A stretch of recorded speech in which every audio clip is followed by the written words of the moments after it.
ಮತ್ತೊಂದಾವರ್ತಿ ಯೇಸು ಕ್ರಿಸ್ತನ ಪರಿಶುದ್ಧ ನಾಮದಲ್ಲಿ ಈ ಒಂದು ಅಂತ್ಯಕಾಲಗಳ ಸರಣಿಯನ್ನು ವೀಕ್ಷಿಸ್ತಿರ್ತಕ್ಕಂಥ ತಮ್ಮೆಲ್ಲರಿಗೂ ಹೋಪ್ ಚಾನಲ್ ಇಂಡಿಯಾದ ಮೂಲಕ ಸ್ವಾಗತವನ್ನು ಬಯಸೋನಾಗಿದ್ದೇನೆ. ಇವತ್ತು ನಾವು ಬಹಳ ವಿಶೇಷವಾದಂಥ ಇನ್ನೊಂದು ಸಂಚಿಕೆಯನ್ನು ನಾವು ಕಲಿಯುವಂಥವರಾಗಿದ್ದೇವೆ. ಈ ಅಂತ್ಯಕಾಲಗಳ ಸಂಪೂರ್ಣ ಸರಣಿಯಲ್ಲಿ ಇದು ಮತ್ತೊಂದು ವಿಶೇಷತೆಯನ್ನು ಹಾಗೂ ಮತ್ತೊಂದು ಸಲಹೆಯನ್ನು ಎಚ್ಚರಿಕೆಯನ್ನು ನಮಗೆ ಕೊಡುವಂಥದ್ದಾಗಿದೆ. ಇವತ್ತಿನ ಸಂದೇಶದ ಶೀರ್ಷಿಕೆ ಒಂದು ಹೊಸ ಹಾಡು ಎಂಬುದಾಗಿ, ನ್ಯೂ ಸಾಂಗ್. ಯಾವುದು ಆ ಒಂದು ಹೊಸ ಹಾಡು? ನಾವು ಕಳೆದ ಸಂಚಿಕೆಯಲ್ಲಿ ನಾವು ಕಲಿತ ಹಾಗೆ ಒಂದು ಪ್ರತ್ಯೇಕಿಸಲ್ಪಟ್ಟಂಥ ಜನಾಂಗ ಒಂದು ಆ ಹೊಸ ಹಾಡನ್ನು ಅವರು ಹಾಡುವವರಾಗಿದ್ದಾರೆ. ಆ ಜನರನ್ನು ಹೊರತುಪಡಿಸಿ ಬೇರೆ ಯಾರು ಆ ಹಾಡನ್ನು ಕಲಿಯಲಾರರು ಎಂಬುದಾಗಿ ನಾವು ವಾಕ್ಯದಲ್ಲಿ ಓದಿದ್ವಿ. ಮತ್ತೊಂದು ಸಾವರ್ತಿ ಆ ಒಂದು ವಾಕ್ಯವನ್ನು ಓದುವಾಗೆ ಪ್ರಕಟಣೆ ಗ್ರಂಥ 14ನೇ ಅಧ್ಯಾಯ 2ನೇ ವಚನವನ್ನು ನೋಡುವಾಗ, ಇದಲ್ಲದೆ ಪರಲೋಕದ ಕಡೆಯಿಂದ ಜಲಪ್ರವಾಹದ ಘೋಷದಂತೆಯೂ ದೊಡ್ಡ ಗುಡುಗಿನ ಶಬ್ದದಂತೆಯೂ ಇದ್ದ ಶಬ್ದವನ್ನು ಕೇಳಿದೆನು. ನಾನು ಕೇಳಿದ ಆ ಶಬ್ದವು ವೀಣೆಗಳನ್ನು ನುಡಿಸಿಕೊಂಡು ಹಾಡುತ್ತಿರುವ ವೀಣೆಗಾರರ ಶಬ್ದದಂತಿತ್ತು. ಅವರು ಸಿಂಹಾಸನದ ಮುಂದೆಯೂ 4 ಜೀವಿಗಳ ಮತ್ತು ಹಿರಿಯರ ಮುಂದೆಯೂ ಹೊಸ ಹಾಡನ್ನು ಹಾಡಿದರು. ಭೂಲೋಕದೊಳಗಿಂದ ಕೊಂಡುಕೊಳ್ಳಲ್ಪಟ್ಟ ಆ 1,44,000 ಜನರೇ ಹೊರತು ಬೇರೆ ಯಾರು ಆ ಹಾಡನ್ನು ಕಲಿಯಲಾರರು. ನೋಡ್ರಿ, ಇದು ಒಂದು ಹೊಸ ಹಾಡಿನ ಬಗ್ಗೆ ನಮಗೆ ಕಲಿಸುವಂಥದ್ದಾಗಿದೆ. ಈ ಒಂದು ಹೊಸ ಹಾಡನ್ನು ಕೇವಲ ಭೂಮಿಯೊಳಗಿಂದ ಕೊಂಡುಕೊಳ್ಳಲ್ಪಟ್ಟಂಥ ಆ 1,44,000 ಜನರು ಹೊರತುಪಡಿಸಿ ಬೇರೆ ಯಾರು ಕಲಿಯಲಾರರು. ಸೊ ಏನು ಈ ಒಂದು ಹಾಡಿನ ವಿಶೇಷತೆ? ಇವತ್ತು ನಾವುಗಳು ಕಳೆದ ಸಂಚಿಕೆಯಲ್ಲಿ ಕಲಿತ ಹಾಗೆ ಆ 1,44,000 ಜನರ ಗುಂಪಿನಲ್ಲಿ ನಾವು ಕೂಡ ಒಬ್ಬರು ಎಂಬುದಾಗಿ ನಾವು ಕಲಿತಿದ್ದೇವೆ. ನಾವು ಆ ಗುಂಪಿನಲ್ಲಿ ಪ್ರತ್ಯೇಕಿಸಲ್ಪಟ್ಟಂಥ ಜನಾಂಗವಾಗಿ ಯೇಸು ಕ್ರಿಸ್ತನು 2ನೇ ಸಾರಿ ಬರುವಾಗ ಆತನನ್ನು ಎದುರುಗೊಳ್ಳುವಂಥ ಒಂದು ಶ್ರೇಷ್ಠ ಜನ ಎಂಬುದಾಗಿ ನಾವು ಕಲಿತಿರುವಂಥ ಸಂದರ್ಭದಲ್ಲಿ ಈ ಒಂದು ಹಾಡಿನ ಬಗ್ಗೆ ಕೂಡ ನಾವು ಸ್ವಲ್ಪ ಹೊತ್ತು ತಿಳ್ಕೊಳ್ಬೇಕು. ಯಾಕಂತಂದರೆ ಈ ಹಾಡಿಗೆ ಭಾಳ ಒಂದು ಶ್ರೇಷ್ಠವಾದಂಥ ಪ್ರಾಮುಖ್ಯತೆ ಇದೆ ಪ್ರಿಯ ಸತ್ಯವೇದದಲ್ಲಿ. ಆ ಕಾರಣದಿಂದ ಇವತ್ತು ಸತ್ಯವೇದದಲ್ಲಿ ನಾವು ನೋಡುವಾಗ 15ನೇ ಅಧ್ಯಾಯ, ಪ್ರಕಟಣೆ ಗ್ರಂಥ 15ನೇ ಅಧ್ಯಾಯ 2ನೇ ವಚನದಲ್ಲಿ ನಾವು ನೋಡ್ತೇವೆ. ಈ ರೀತಿಯಾಗಿ ಹೇಳ್ತದೆ, ಬೆಂಕಿ ಬೆರೆತ ಗಾಜಿನ ಸಮುದ್ರವೋ ಎಂಬಂತೆ ಏನೋ ಒಂದು ನನಗೆ ಕಾಣಿಸಿತು. ಆಗ ಮೃಗದ ವಿಗ್ರಹಕ್ಕೆ ನಮಸ್ಕರಿಸಿದೆಯೂ ಅದರ ಅಂಕೆಗಳನ್ನು ಮುದ್ರೆ ಹಾಕಿಸಿಕೊಳ್ಳದೆಯೂ ಅದರ ಮೇಲೆ ಜಯ ಹೊಂದಿದವರು ದೇವರ ಸೇವಾರ್ಥವಾದ ವೀಣೆಗಳನ್ನು ಕೈಯಲ್ಲಿ ಹಿಡಿದುಕೊಂಡು ಗಾಜಿನ ಸಮುದ್ರದ ಬಳಿಯಲ್ಲಿ ನಿಂತು ದೇವರ ದಾಸನಾದ ಮೋಶೆಯ ಹಾಡನ್ನು, ಯಜ್ಞದ ಕುರಿಯಾದಾತನ ಹಾಡನ್ನು ಹಾಡಿದರು. ಈ ಒಂದು ವಿಶೇಷ ಜನ ಮೋಶೆಯ ಹಾಡನ್ನು ಹಾಗೂ ಯಜ್ಞದ ಕುರಿಯಾದಾತನ ಹಾಡನ್ನು ಅವರು ಹಾಡಿದರು ಎಂಬುದಾಗಿ ವಾಕ್ಯ ನಮಗೆ ತಿಳಿಸುವಂಥದ್ದಾಗಿದೆ. ಹಾಗಾದರೆ ಈ ಒಂದು ಹಾಡು ಯಾವುದು? ಇತ್ತ ಮೋಶೆಯ ಒಂದು ಹಾಡನ್ನು ಅವರು ಹಾಡ್ತಾ ಇದ್ದಾರೆ, ಈ ಕಡೆ ಯಜ್ಞದ ಕುರಿಯಾದಾತನ ಹಾಡನ್ನು ಅವರು ಹಾಡ್ತಾ ಇದ್ದಾರೆ. ಅವರು ಬಹಳ ವಿಶೇಷವಾಗಿ ವಾಕ್ಯ ಹೇಳ್ತದೆ, ಜಯ ಹೊಂದಿದವರು, ಮೃಗದ ಗುರುತಿನ ಮೇಲೆ ಮತ್ತು ಮೃಗದ ವಿಗ್ರಹಕ್ಕೆ ನಮಸ್ಕರಿಸದೆ ಜಯ ಹೊಂದಿದಂಥ ಈ ಜನರು ದೇವರ ಸೇವಾರ್ಥವಾದಂಥ ಈ ಹೊಸ ಹಾಡನ್ನು, ವಿಶೇಷ ಹಾಡನ್ನು ಅವರು ಹಾಡ್ತಾ ಇದ್ದಾರೆ ಎಂಬುದಾಗಿ ವಾಕ್ಯ ನಮಗೆ ತಿಳಿಸ್ತದೆ. ಹಾಗಾದರೆ ಈ ಒಂದು ಹಾಡಿನ ಒಂದು ವಿಶೇಷತೆ ಏನು? ಸುಮಾರು 16ನೇ ಶತಮಾನದಲ್ಲಿ ಅಮೆರಿಕ ದೇಶದಲ್ಲಿ ಒಂದು ಯುದ್ಧ ನಡೆಯುವಂಥದ್ದಾಗಿದೆ. ಆ ಒಂದು ನಾಗರಿಕ ಯುದ್ಧ, ಒಂದು ಸಿವಿಲ್ ವಾರ್ ಎಂಬುದಾಗಿ ಹೇಳ್ತಾರೆ. ಆ ಯುದ್ಧದ ಸಂದರ್ಭದಲ್ಲಿ ಅಮೆರಿಕದ ಒಂದು ಪ್ರಜೆಗಳು ಭಾಳ ಹೀನಾಯವಾಗಿ ಸೋಲನ್ನು ಕಾಣುವಂಥ ಪರಿಸ್ಥಿತಿ ಅವರಿಗೆ ಬಂದು ಒದಗ್ತದೆ. ಅಂಥ ಸಂದರ್ಭದಲ್ಲಿ ಆ ಅಮೆರಿಕ ದೇಶದಲ್ಲಿ ಒಬ್ಬ ಶ್ರೇಷ್ಠ ಗಾಯಕ ಇರ್ತಾನೆ. ಆ ಗಾಯಕ ಯಾವಾಗಲೂ ಒಂದು ಹಾಡನ್ನು ಆತನು ಹೇಳಿದರೆ ಅನೇಕ ಜನರು ಆ ಹಾಡಿಗೆ ಮರುಳಾಗಿ ಆ ಒಂದು ಹಾಡನ್ನು ಕೇಳ್ತಾ ಇರುವಂಥ ಒಂದು ಪರಿಸ್ಥಿತಿ ಇತ್ತು. ಹಾಗೂ ಅನೇಕ ಜನರು ಆತನು ಆಡುವಂಥ ಹಾಡನ್ನು ಕೇಳುವಾಗ ಉತ್ತೇಜಿತರಾಗ್ತಾಯಿದ್ರು, ಪ್ರೋತ್ಸಾಹರಾಗ್ತಾಯಿದ್ರು. ಸೊ ಆ ಕಾರಣದಿಂದ ಆ ಯುದ್ಧದ ಒಬ್ಬ ಸೈನ್ಯಾಧಿಕಾರಿ ಏನು ಮಾಡ್ತಾನೆ, ಆ ಒಬ್ಬ ಹಾಡುಗಾರನನ್ನು ತನ್ನ ಒಂದು ಯುದ್ಧ ಸೈನಿಕರು ಇರ್ತಕ್ಕಂಥ ಪಾಳೆಯಕ್ಕೆ ಅವ್ರನ್ನ ಕರ್ಕೊಂಡು ಹೋಗಿ ಅಲ್ಲಿ ಒಂದು ಹಾಡನ್ನು ಆಡುವಂಥ ಒಂದು ಕೆಲಸವನ್ನು ಮಾಡಿಸ್ತಾನೆ. ಯಾವಾಗ ಆ ಗಾಯಕನಿಂದ ಆ ಸೈನಿಕರು ಹಾಡನ್ನು ಕೇಳಿದ್ರು, ಬಹಳ ಉತ್ತೇಜಿತರಾಗಿ ಬಹಳ ಉತ್ಸಾಹವನ್ನು ಹೊಂದಿ ಆ ಒಂದು ಸಿವಿಲ್ ವಾರ್ನಲ್ಲಿ, ಆ ಒಂದು ನಾಗರಿಕ ಯುದ್ಧದಲ್ಲಿ ಅವರು ಗೆದ್ದರು, ಜಯವನ್ನು ಗಳಿಸಿದ್ರು ಎಂಬುದಾಗಿ ಒಂದು ಚರಿತ್ರೆಯಲ್ಲಿ ನಾವು ಒಂದು ಕಥೆಯನ್ನು ನೋಡ್ತೇವೆ. ಅದೇ ರೀತಿಯಲ್ಲಿ ಈ ಒಂದು ಜನರು 1,44,000 ಜನರು ಒಂದು ಮೃಗದ ಗುರುತಿನ ವಿಚಾರದಲ್ಲಿ, ಮೃಗದ ವಿಗ್ರಹದ ವಿಚಾರದಲ್ಲಿ ಅವರು ಜಯವನ್ನು ಹೊಂದಿ ಈ ಹೊಸ ಹಾಡನ್ನು ಆಡ್ತಾ ಇದ್ದಾರಂತೆ. ಈ ಒಂದು ಹಾಡಿನ ವಿಶೇಷತೆಗಳೇನು?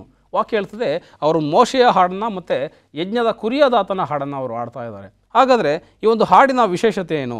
ಮೋಶೆಯ ಒಂದು ಹಾಡನ್ನು ಆಡುವುದಕ್ಕೆ ಕಾರಣ ಏನೆಂಬುದಾಗಿ ನಾವು ಸತ್ಯವೇದದಲ್ಲಿ ನಾವು ಗಮನಿಸೋದಾದರೆ, ಸತ್ಯವೇದದಲ್ಲಿ ಮೋಶೆಗೆ ಮತ್ತು ಕ್ರಿಸ್ತ ಯೇಸುವಿಗೆ ಸಾಕಷ್ಟು ಒಂದು ಸಾಮ್ಯತೆಗಳನ್ನು, ಹೊಂದಾಣಿಕೆಗಳನ್ನು ನಾವು ಸತ್ಯವೇದದಲ್ಲಿ ಗಮನಿಸ್ಬೋದು. ಆ ಒಂದು ಹೊಂದಾಣಿಕೆಗಳು ಏನು, ಯಾವ ರೀತಿಯಲ್ಲಿ ಮೋಶೆಯ ಒಂದು ಜೀವಿತ ಕ್ರಿಸ್ತನ ಜೀವಿತಕ್ಕೆ ಬಹಳ ಹತ್ತಿರವಾಗಿದೆ ಎಂಬುದಾಗಿ ನಾವು ನೋಡೋದಾದರೆ, ನಮ್ಮ ಸತ್ಯವೇದವನ್ನು ವಿಮೋಚನ ಕಾಂಡ 1ನೇ ಅಧ್ಯಾಯಕ್ಕೆ ನಾವು ತಿರುಗಿಸುವ ಹಾಗೆ ವಿಮೋಚನಕಾಂಡ 1ನೇ ಅಧ್ಯಾಯ 15ನೇ ವಚನ ಈ ರೀತಿಯಾಗಿ ಹೇಳುವಂಥದ್ದಾಗಿದೆ. ಇದಲ್ಲದೆ ಐಗುಪ್ತ ದೇಶದ ಅರಸನು ಶಿಪ್ರ ಪೂಗ ಎಂಬ ಹಿಬ್ರಿಯರ ಸೂಲಗಿತ್ತಿಯರ ಸಂಗಡ ಮಾತಾಡಿದನು. ಅವರಿಗೆ, ನೀವು ಹಿಬ್ರಿಯರಿಗೆ ಹೆಂಗಸರಿಗೆ ಹೆರಿಗೆ ಮಾಡಿಸುವಾಗ ಅವರು ಹೆರುವುದು ಗಂಡು ಮಗುವಾಗಿದ್ದರೆ ಕೊಲ್ಲಬೇಕು, ಹೆಣ್ಣಾಗಿದ್ದರೆ ಉಳಿಸಬೇಕು. ನೋಡ್ರಿ, ಇಲ್ಲಿ ಮೋಶೆಯ ಒಂದು ಜೀವನದಲ್ಲಿ ಆತನು ಹುಟ್ಟುವಾಗಲೇ ಒಂದು ಮರಣದ ಆಜ್ಞೆಯನ್ನು ಉಲ್ಲಂಘಿಸಿ ಆತನು ಬಂದ ಎಂಬುದಾಗಿ, ಮರಣ ಆಜ್ಞೆಯ ಮಧ್ಯದಲ್ಲಿ ಆತನು ಜನಿಸಿದ ಎಂಬುದಾಗಿ ವಾಕ್ಯ ನಮಗೆ ಹೇಳ್ತದೆ. ಆ ಒಂದು ಫರೋಹನ್ ಏನು ಮಾಡಿರ್ತಾನೆ, ಐಗುಪ್ತ ದೇಶದಲ್ಲಿ ಹುಟ್ಟುವಂಥ ಎಲ್ಲ ಇಬ್ರಿಯ ಗಂಡು ಕೂಸುಗಳನ್ನು ಆತನು ಮರಣಕ್ಕೆ ಒಪ್ಪಿಸುವಂಥ ಒಂದು ಆಜ್ಞೆ. ಯಾಕಂತಂದರೆ ಇಬ್ರಿಯರು ಭಾಳಷ್ಟು ಹೆಚ್ಚುತ್ತಾ ಇದ್ದಾರೆ. ಐಗುಪ್ತ ದೇಶದ ಜನರಿಗಿಂತ ಇವರ ಸಂಖ್ಯೆ ಹೆಚ್ಚಾದರೆ ಎಲ್ಲಿ ನಮಗೆ ಕಂಟಕ ಆಗ್ತದೆ, ಎಲ್ಲಿ ನಮಗೆ ನಮ್ಮ ದೇಶದಿಂದ ನಮ್ಮನ್ನು ಅವರು ಓಡಿಸ್ತಾರೆ ಎಂಬತಕ್ಕಂಥ ಒಂದು ಭಯದಿಂದ, ನಮ್ಮ ಮೇಲೆ ಅವರು ಯುದ್ಧ ಮಾಡಿ ಗೆಲ್ಲಬಹುದು ಎಂಬತಕ್ಕಂಥ ಭಯದಿಂದ ಈ ಫರೋಹ ಅರಸ ಏನು ಮಾಡ್ದ, ಆ ಒಂದು ಇಬ್ರಿಯರ ಎಲ್ಲ ಗಂಡು ಕೂಸುಗಳನ್ನು ಕೊಲ್ಲಬೇಕೆಂಬತಕ್ಕಂಥ ಒಂದು ಆಜ್ಞೆಯನ್ನು ಆತನು ತೆಗೆದುಕೊಂಡು ಬರ್ತಾನೆ. ಇವತ್ತು ಕ್ರಿಸ್ತನ ಒಂದು ಜೀವಿತದಲ್ಲಿ ನೋಡುವಾಗ ಸಂದರ್ಭದಲ್ಲಿ ಕ್ರಿಸ್ತನು ಸಹ ಇಂತಹ ಮರಣದ ಆಜ್ಞೆಯ ಮಧ್ಯದಲ್ಲೇ ಜನಿಸಿದನು. ಯೇಸು ಸ್ವಾಮಿ ಹುಟ್ಟುವಂಥ ಸಂದರ್ಭದಲ್ಲಿ ಆತನ ಒಂದು ಪರಿಸ್ಥಿತಿ ಏನಾಗಿತ್ತು ಎಂಬುದನ್ನು ನೋಡುವಾಗ ಮತ್ತಾಯನ ಸುವಾರ್ತೆ 2ನೇ ಅಧ್ಯಾಯ 16ನೇ ವಚನಕ್ಕೆ ನಿಮ್ಮ ಸತ್ಯವೇದವನ್ನು ತಿರುಗಿಸೋದಾದರೆ, ಮತ್ತಾಯನ ಸುವಾರ್ತೆ 2ನೇ ಅಧ್ಯಾಯ 16ನೇ ವಚನದಲ್ಲಿ ಈ ರೀತಿಯಾಗಿ ಹೇಳುವಂಥದ್ದಾಗಿದೆ.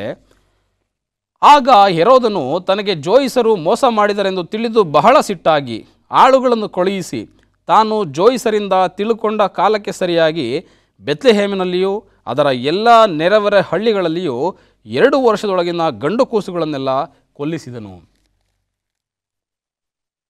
ಇಲ್ಲಿ ಹೆರೋದನು ಆ ಒಂದು ಕಾಲಘಟ್ಟದಲ್ಲಿ ಯೇಸುಸ್ವಾಮಿ ಜನಿಸುವಂಥ ಸಂದರ್ಭದಲ್ಲಿ ಆ ಬೆತ್ಲೆಹೇಮ್ನಲ್ಲಿ ಹುಟ್ಟಿದಂಥ ಎಲ್ಲ 2 ವರ್ಷದ ಗಂಡು ಕೂಸುಗಳನ್ನು ಅವರು ಕೊಲ್ಲಿಸುವಂಥದ್ದು ನೋಡ್ತೇವೆ. ಈ ಒಂದು ವಿಚಾರವನ್ನು ಗಮನಿಸುವಾಗ ಮೋಶೆಗೂ ಮತ್ತು ಕ್ರಿಸ್ತನಿಗಿರ್ತಕ್ಕಂಥ ಸಾಮ್ಯತೆಗಳು, ಹೊಂದಾಣಿಕೆಗಳನ್ನು ನಾವು ನೋಡ್ಬೋದು. ಮೋಶೆಯು ಕೂಡ ಮರಣದ ಆಜ್ಞೆಯ ಮಧ್ಯದಲ್ಲಿ ಆತನು ಜನಿಸಿದನು.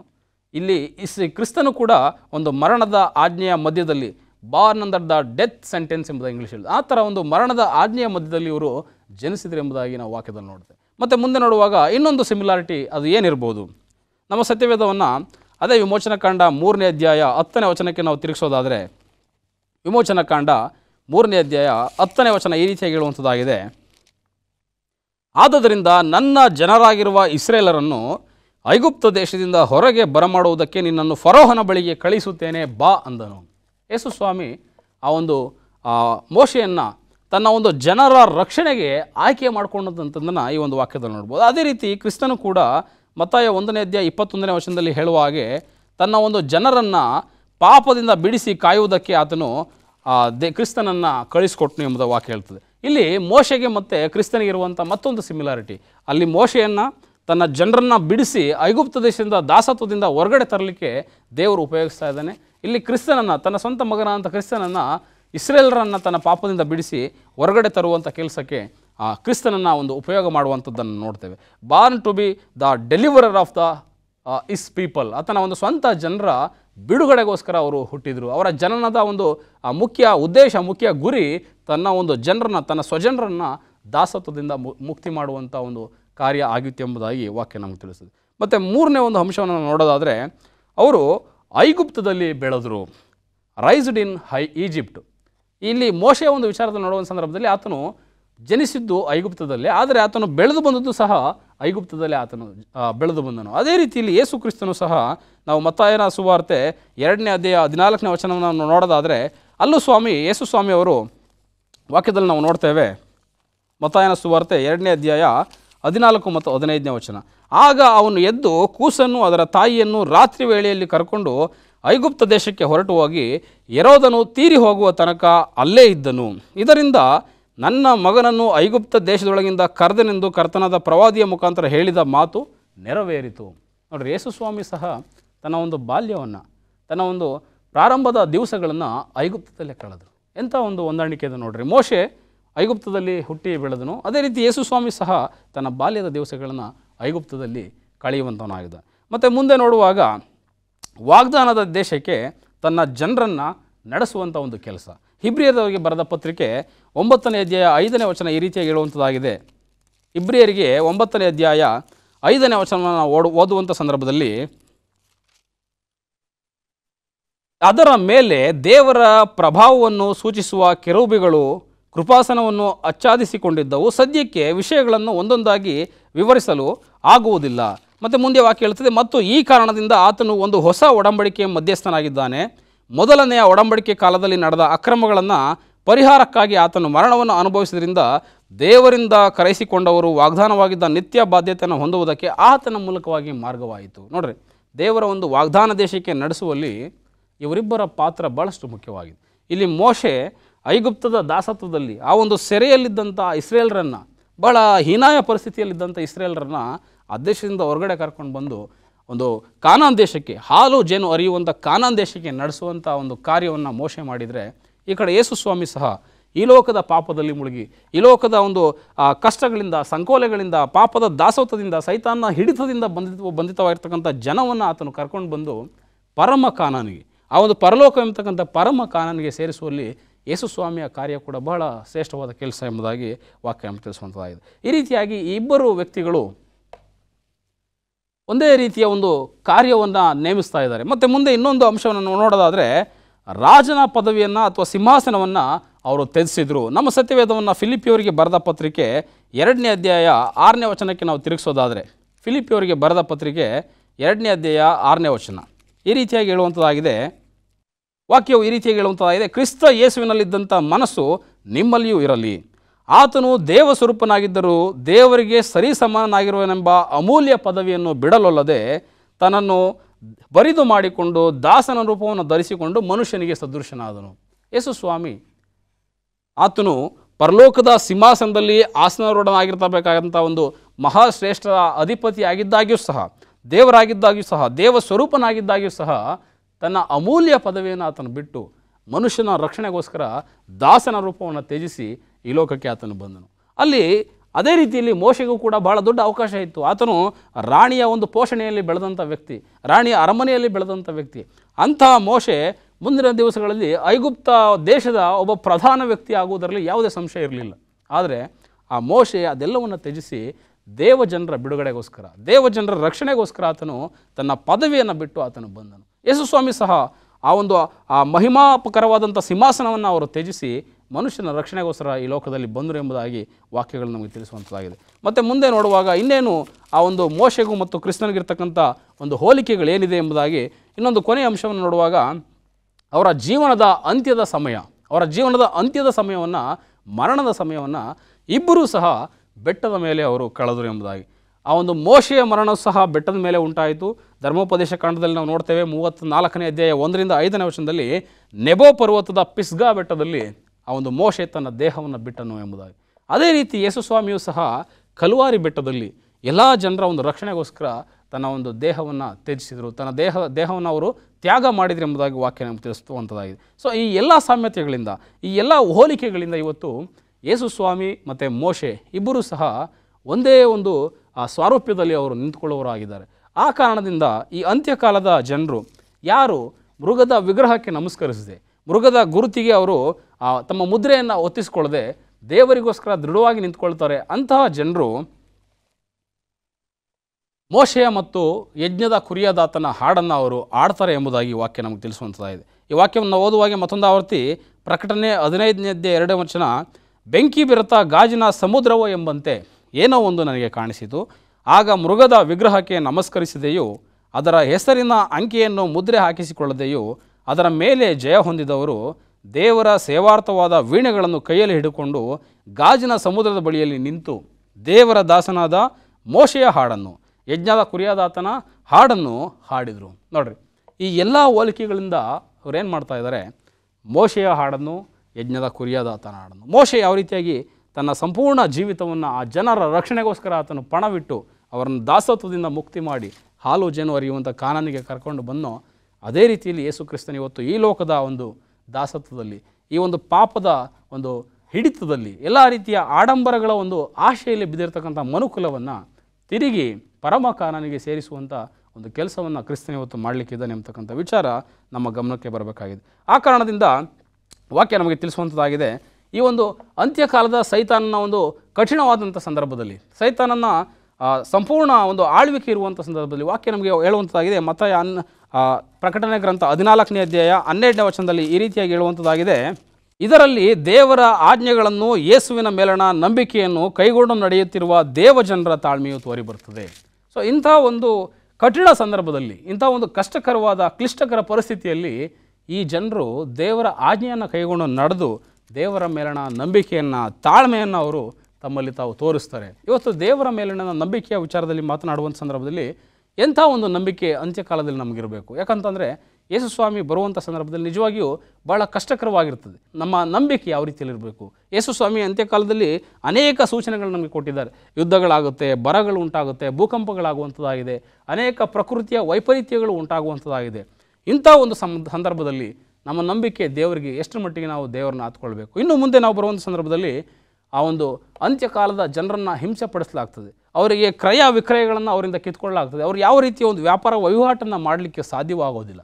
ಇಂಥ ಒಂದು ಕಷ್ಟದ ಸಂದರ್ಭದಲ್ಲಿ ಇವತ್ತು ಕ್ರೈಸ್ತರ ಅಂತ ನಾವು ಆ ಒಂದು ಹೊಸ ಹಾಡನ್ನು ನಾವು ಕಲಿಯುವಂಥ ಸಂದರ್ಭದಲ್ಲಿ ಎಷ್ಟರ ಮಟ್ಟಿಗೆ ನಮ್ಮ ನಂಬಿಕೆ, ತಾಳ್ಮೆ ನಮಗೆ ದೇವರಲ್ಲಿ ತೋರಿ ಬರಬೇಕು.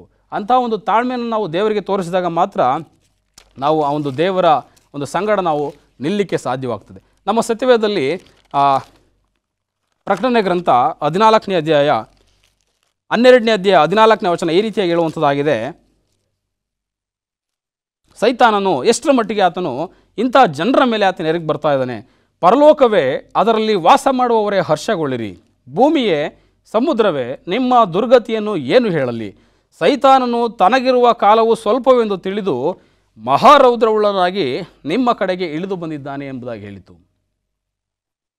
ಸೈತಾನನಿಗೆ ಈಗಾಗಲೇ ತನ್ನ ಅಧೀನದಲ್ಲಿರ್ತಕ್ಕಂಥ ಜನರ ಬಗ್ಗೆ ಆತನಿಗೆ ಚಿಂತೆ ಇಲ್ಲ.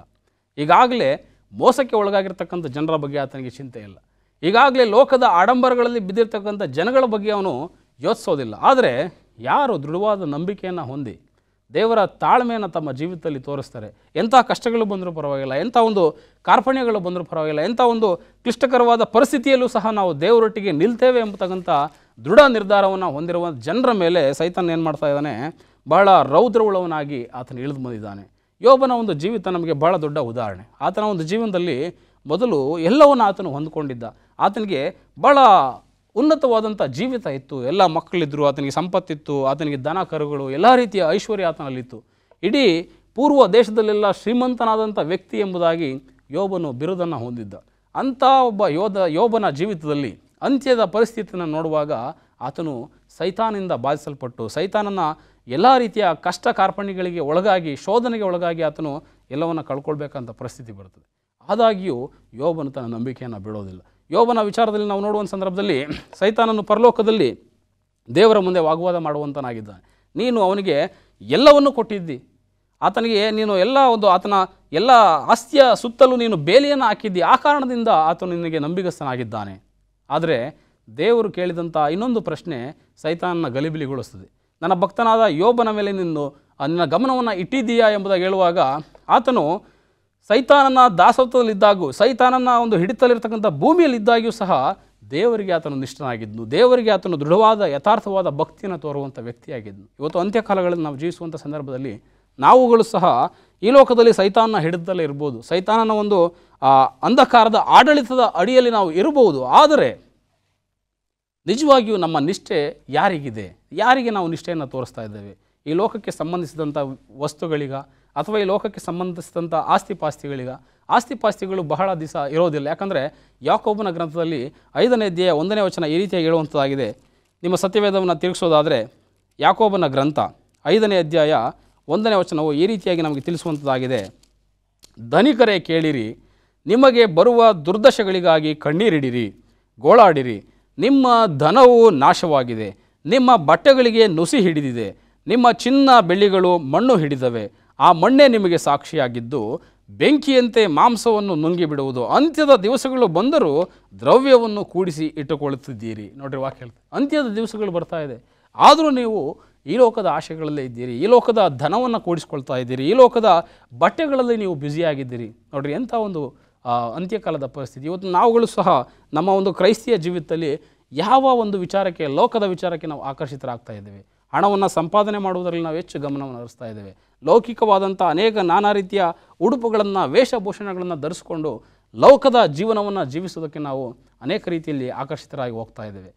ಹೆಚ್ಚು ಸಂಪತ್ತನ್ನು ನಾವು ಕೂಡಿಸಿಟ್ಕೊಳ್ಳೋದಕ್ಕೆ ನಾವು ಪ್ರಯತ್ನ ಮಾಡ್ತಾ ಇದ್ದೀವಿ. ಆದರೆ ಆ ದಿವಸ, ಅಂತ್ಯದ ದಿವಸ ಬರುವಂಥ ದಿವಸ ಅದೇನಾಗ್ತದೆ, ವಾಕ್ಯ ಹೇಳ್ತದೆ, ಬೆಂಕಿಯಂತೆ ನಿಮ್ಮ ಮಾಂಸವನ್ನು ನುಂಗಿಬಿಡ್ತದೆ. ಒಂದು ವೇಳೆ ನಾವು ಈ ಲೋಕಕ್ಕೆ ನಿಷ್ಠರಾಗಿದ್ದರೆ, ಈ ಲೋಕದ ಆಶೆಗಳಿಗೆ ನಾವು ನಿಷ್ಠರಾಗಿ ನಾವು ನಡ್ಕೊಳ್ಳೋದಾದರೆ, ಆ ದಿವಸ ನಮಗೆ ಭಾಳ ಘೋರವಾದಂಥ ದಿವಸವಾಗಿರ್ತದೆ. ಅನೇಕ ಜನರು ಆ ಒಂದು ಕ್ರಿಸ್ತನ ಪ್ರತ್ಯಕ್ಷತೆಯನ್ನು ನೋಡಲಾರದೆ ತಮ್ಮ ಕೈಗಳನ್ನು ಆತನ ಒಂದು ಮುಖಕ್ಕೆ ಅಡ್ಡಲಾಗಿ ಇಟ್ಕೊಳ್ತಾರೆ. ಅನೇಕ ಜನರು ಬೆಟ್ಟ ಗುಡ್ಡಗಳಿಗೆ ಓಡಿ ಹೋಗಿ ನಮ್ಮ ಮೇಲೆ ಬೀಳ್ರಿ ಎಂಬುದಾಗಿ ಹೇಳ್ತಾರೆ. ಆ ಕಾರಣದಿಂದ ಇವತ್ತು ನಾವುಗಳು ದೇವರ ಒಂದು ನಂಬಿಕೆಯಲ್ಲಿ ದೃಢವಾಗಿ ನಿಂತ್ಕೊಳ್ಬೇಕಾದಂಥ ಪರಿಸ್ಥಿತಿಯಲ್ಲಿ, ಆ ಒಂದು ಹೊಸ ಹಾಡನ್ನು ಹಾಡುವಂಥ ಒಂದು ಶ್ರೇಷ್ಠ ಜನಾಂಗವಾಗಿ ನಾವು ಇರಬೇಕಾದಂಥ ಪರಿಸ್ಥಿತಿಯಲ್ಲಿ ಎಂಥ ಒಂದು ಶ್ರೇಷ್ಠ ನಂಬಿಕೆಯನ್ನು ಹೊಂದಿರಬೇಕು. ಮೋಶೆ ಹಾಗೂ ಯಜ್ಞದ ಕುರಿಯಾದ ಆತನು ಮಾಡಿದಂಥ ಅನೇಕ ರೀತಿಯ ಒಂದು ತ್ಯಾಗ ಬಲಿದಾನಗಳನ್ನು ನಾವು ನಮ್ಮ ನೆನಪಿಗೆ ತಂದುಕೊಂಡು ಕ್ರಿಸ್ತನ ಎರಡನೇ ಬರೋಣಕ್ಕೆ ನಾವು ಸಿದ್ಧರಾಗಬೇಕಾಗಿದೆ. ಇವತ್ತು ನಾವುಗಳು ನೋಹನ ಒಂದು ದಿವಸಗಳನ್ನು, ಲೋಟನ ಒಂದು ದಿವಸಗಳನ್ನು ನೋಡ್ಬೋದು. ಎರಡು ರೀತಿಯ ಜನರು ಅಲ್ಲಿದ್ದರು. ಒಂದು ಜನರು ರಕ್ಷಣೆ ಹೊಂದಿದವರು, ಇನ್ನೊಂದು ಜನ ನಾಶನವನ್ನು ಹೊಂದಿದವರು. ಆ ಒಂದು ಯಾರು ದೇವರ ಮಾತಿಗೆ ವಿಧೇಯರಾಗಿ ಲೌಕಿಕವಾದಂಥ ಆಶೆಯನ್ನು ತ್ಯಜಿಸಿ ನಾವೇ ಒಳಗಡೆ ಸೇರಿದ್ರು, ಅವರು ಮಾತ್ರ ರಕ್ಷಣೆಯನ್ನು ಹೊಂದಿದರು. ಅದೇ ರೀತಿ ಲೋಟನ ದಿವಸವನ್ನು ನೋಡುವಂಥ ಸಂದರ್ಭದಲ್ಲಿ ಯಾರು ದೇವರ ಸಲಹೆಯನ್ನು ಅವರು ಗಂಭೀರವಾಗಿ ಪರಿಗಣಿಸಿ ಆ ದೇಶವನ್ನು ಬಿಟ್ಟು ಹೊರಗಡೆ ಬಂದರು, ತಮ್ಮ ಎಲ್ಲ ದ್ರವ್ಯ ಅದರಲ್ಲಿ ತುಂಬಿದಾಗಿಯೂ ತಮ್ಮ ಎಲ್ಲ ಸಂಪತ್ತು ದೇಶದಲ್ಲಿತ್ತು, ಆದಾಗ್ಯೂ ಸಹ ಅದೆಲ್ಲವನ್ನು ತ್ಯಜಿಸಿ ಅವರು ಬರಬೇಕಾಗಿತ್ತು. ಒಂದು ವೇಳೆ ಅವರು ಆ ಒಂದು ಅವರ ಸಂಪತ್ತಿಗೆ ಆಸೆ ಪಟ್ಟು ಅವರು ಅಲ್ಲಿ ನಿಂತ್ಕೊಂಡಿದ್ರೆ, ಆ ದೇಶದಲ್ಲಿ ಉಳ್ಕೊಂಡಿದ್ರೆ ಬೆಂಕಿಯಿಂದ ಅವರು ನಾಶ ಆಗ್ತಾಯಿದ್ರು. ಆದಾಗ್ಯೂ ಸಹ ಲೋಟನ ಹೆಂಡತಿ ತನ್ನ ಒಂದು ಸಂಪತ್ತನ್ನು, ತನ್ನ ಒಂದು ದ್ರವ್ಯವನ್ನು ಆಕೆ ನೆನಪಿಗೆ ತಂದುಕೊಂಡು ಹಿಂತಿರುಗಿ ಅದನ್ನು ನೋಡುವಂಥ ಸಂದರ್ಭದಲ್ಲಿ ಆಕೆ ಉಪ್ಪಿನ ಸ್ತಂಭವಾದಳು. ಆಕೆ ಬದುಕಲಿಕ್ಕೆ ಸಾಧ್ಯವಾಗಲಿಲ್ಲ. ಇವತ್ತು ಕ್ರೈಸ್ತರಂತ ನಾವು ಈ ಒಂದು ಅಂತ್ಯದ ದಿವಸಗಳಲ್ಲಿ ನಿಂತಿರುವಾಗ ನಮ್ಮ ನಿಲುವು ಏನಾಗಿದೆ, ಯಾವುದಕ್ಕೋಸ್ಕರ ನಾವು ಜೀವನ ಮಾಡ್ತಾ ಇದ್ದೇವೆ, ಎಂಥ ಒಂದು ದೃಢವಾದ ನಿರ್ಧಾರವನ್ನು ನಾವು ಪಡ್ಕೊಂಡಿದ್ದೇವೆ.